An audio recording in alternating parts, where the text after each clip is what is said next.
Bank मित्र सेवा संघ का पहला अधिवेशन रविवार को हुआ। इस दौरान बैंक मित्रों की समस्याओं पर चर्चा की गई। कई अहम निर्णय भी लिए गए। बैंक मित्रों के अधिवेशन की अध्यक्षता संगठन के राष्ट्रीय महामंत्री उपेंद्र कुमार ने की।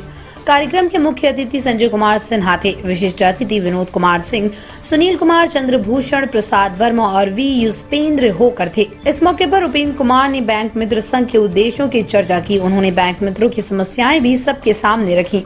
उन्होंने कहा कि बैंक मित्र बैंक में ठेके पर कार्य कर रहे हैं, इस कारण उन्हें न तो पीएफ मिलता है, न पेंशन और न ही किसी प्रकार का बीमा। मुख्य अतिथि संजय कुमार सिन्हा ने कहा, भारतीय मजदूर संघ हमेशा राष्ट्रहित को ध्यान में रखकर काम करता है।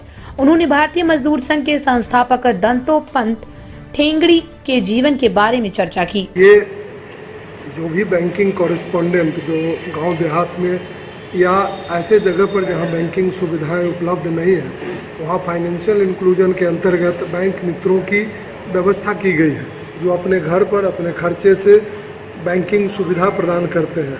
अपनी जो भी विभिन्न बैंकें कार्य करती है, जैसे bank of Baroda, state bank of India, Punjab national bank और उत्तर बिहार ग्रामीण बैंक, इससे जुड़े हुए सारे लोग जो हैं वो अपने घर में बैंकिंग सुविधाएं ग्रामीण बस्ती के लोगों को देते हैं।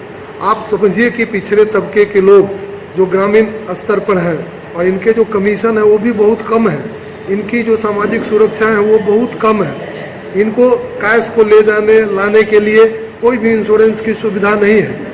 ये जब परिवार से निकलते हैं कैश लेकर के, तो इनके परिवार को काफ़ी अनिश्चितता बनी हुई रहती है। हम लोग प्रत्येक महीने कोई न कोई ऐसी घटना घटित होते हुए देखते हैं और इसी सब उद्देश्यों को पूरा करने के लिए हम अपने बैंक से जुड़े हुए जो भी हमारे देश के अंतर्गत जितनी भी बैंकें कार्य कर रही हैं, उसके अंतर्गत जो ये बैंक मित्र कार्य कर रहे हैं, उन सबों को लेकर के हमने ये संगठन राष्ट्रीय स्तर पर खड़ा करने की कोशिश की है।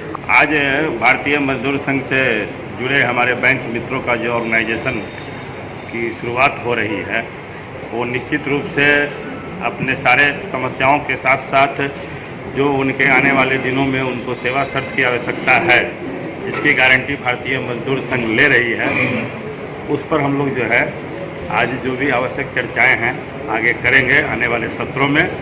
और भारतीय मजदूर संघ का स्पष्ट संदेश है कि जो भी हमारे अनऑर्गेनाइज सेक्टर के लोग जो हैं या हमारे जो आउटसोर्सिंग के क्षेत्र में काम करने वाले हमारे कर्मचारी हैं, जहाँ कहीं भी वो किसी प्रतिष्ठान को अपनी सेवा दे रहे हैं, तो भारत सरकार को उनकी सेवा शर्त भी तय करनी